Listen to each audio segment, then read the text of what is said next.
प्रणाम। जय गुरुदेव। एक साथ गायत्री महामंत्र।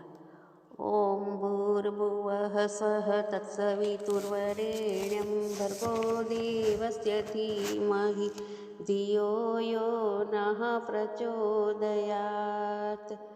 शक्ति का सदुपयोग सज्जनों से ही बन पड़ता है। दुर्जन उसका दुरुपयोग करते ही देखे गए हैं। पिछले दिनों ज्ञान और विज्ञान के जो सूत्र हाथ लगे उनका अनर्थकारी उपयोग ही किया गया। विज्ञान के द्वारा युद्धोन्माद को पूरा करने के साधन जुटाए गए। औद्योगिकरण से यह सोचा गया कि जितना जल्दी जितना अधिक धन बटोरा जा सके बटोर लिया जाए। बुद्धि को छल छद्म में नियोजित किया गया। शक्ति को दुर्बलों के शोषण हेतु नियोजित किया गया। संक्षेप में यही है इन दिनों की उपलब्धियों का उपयोग, जिसे सरल और स्वाभाविक मानकर बिना किसी हिचक के प्रत्युक्त किया गया। विज्ञान के द्वारा उपलब्ध होती हुई सामर्थ्य का भी इसी प्रकार प्रयोग होता चला गया। प्रतिफल जो होना था हुआ। सर्वत्र प्रदूषण ने डेरा डाल लिया। शक्तिशाली निर्भय होकर अनाचार बरतने लगे। औचित्य की मर्यादाओं को एक प्रकार से भुला ही दिया गया। यही है अपने समय की उपलब्धियाँ, जिन्हें चतुरता का नाम दिया गया है। जिस रीति नीति को बहुत जन अपनाते हैं वह एक प्रकार से प्रथा बन जाती है और प्रचलन का रूप धारण कर लेती है। इन दिनों का प्रचलन यही है। छद्म और अनाचार का उन्मुक्त प्रयोग हो रहा है।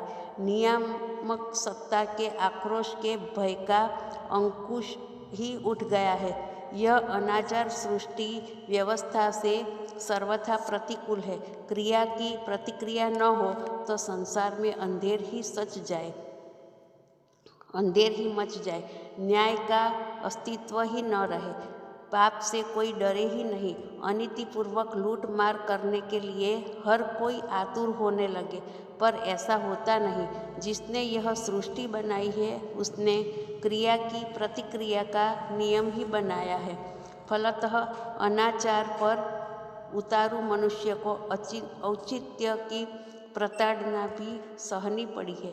पिछली शताब्दी में जो विश्व युद्ध और लगभग 200 क्षेत्रीय युद्ध हुए हैं, जिनमें ऐसे घातक अस्त्र शस्त्रों का उपयोग किया गया कि लोगों को अपार धन जन की हानि उठानी पड़ी।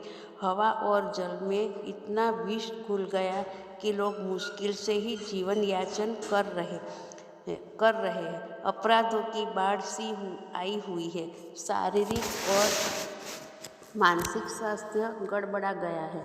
हर कोई आशंकित और आतंकित दिखाई देता है। इन परिस्थितियों में कोई भी चैन से नहीं रह रहा है। अगले दिनों परिस्थितियां और भी अधिक बिगड़ने की चेतावनी भी विज्ञजन दे रहे हैं। मनुष्य को सौंपा तो बहुत कुछ गया है, पर इतना नहीं कि वह सृष्टि की व्यवस्था को ही गड़बड़ा कर फेंक दे। उसे संरक्षक, माली और अभिवृद्धि करने वालों की जिम्मेदारियों के साथ भेजा गया है। इसलिए नहीं कि वह इस सुरम्य उद्यान के चलते हुए क्रम को ही उलट कर रख दे। जब तक सही चाल, सही गति और सही रीति नीति को अपनाता रह गया, तब तक सब कुछ ठीक ठाक चलता रहा। प्रकृति का संतुलन ठीक बना रहा। परिस्थितियाँ सब ओर से ठीक बनी रही। ऐसे ही संतुलित अवसर को सतयुग नाम दिया जाता है। मनुष्यों में पारस्परिक स्नेह और सहयोग बने रहने से सभी को पारस्परिक सद्भाव का लाभ मिलता रहा।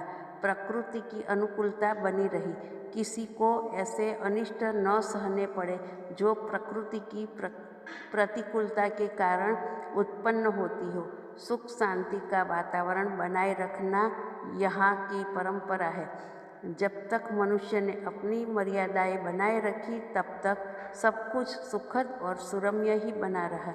इसी सृष्टि में जहाँ सदाशयता के उपहार मिलते रहते हैं, वहाँ वह व्यवस्था भी है कि यदि उद्दंडता भरे अनाचार बरते जाने लगे तो तुरंत न सही कुछ ही विलंब से उनका कड़वा प्रतिफल अवश्य मिलने लगे। लड़के जब अनुशासन बिगाड़ते और स्कूल में अवांछनीय धमाचौकड़ी मचाते हैं तो शिक्षक को कड़े अनुशासन का प्रयोग भय दिखाना पड़ता है। इन दिनों ऐसा ही हो रहा है। व्यक्ति और समाज को खिन्नता और विपन्नता का त्रास भी सहना पड़ रहा है। आपाधापी की छीना झपटी में कलह के कारण मनुष्य को जिस सुख शांति की आवश्यकता है उसमें भारी कमी पड़ रही है। उद्विग्नता से परेशान लोग नशेबाजी, विलासिता आदि का आश्रय लेकर ही किसी प्रकार अपना गम गलत करते देखे जाते हैं, पर उतने से भी चैन कहाँ पड़ने वाला है।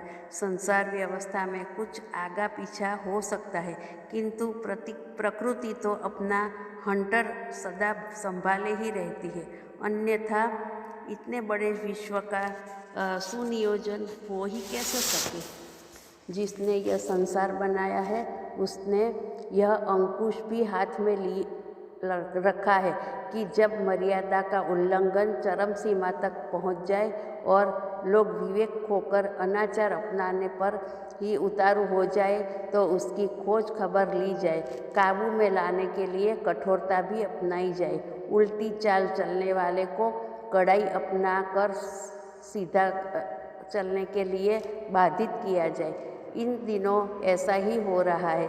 प्रस्तुत विपत्तियों को देखते हुए लोगों को यह समझने के लिए बाधित किया जा रहा है कि सही रीति का परित्याग करने पर उन्हें कितनी विपत्तियों का सामना करना पड़ सकता है। 600 करोड़ व्यक्तियों के लिए जहाँ सृष्टा ने समुचित साधन जुटाने की दया दिखाई है, वहाँ उन्हें यह भी करना पड़ा है कि उनके लिए समुचित दंड व्यवस्था का भी विधान हो। सर्वविदित है कि ऐसा कृत्य निर्दयतापूर्ण ही कहा जाएगा, पर व्यवस्था तो व्यवस्था ठहरी। इन दिनों बारीकी से देखने पर यह भली भांति समझा जा सकता है कि पिछले दिनों जो अनाचार अपनाया जाता रहा है उसकी प्रतिक्रिया कितनी कटु और भयंकर हुई है।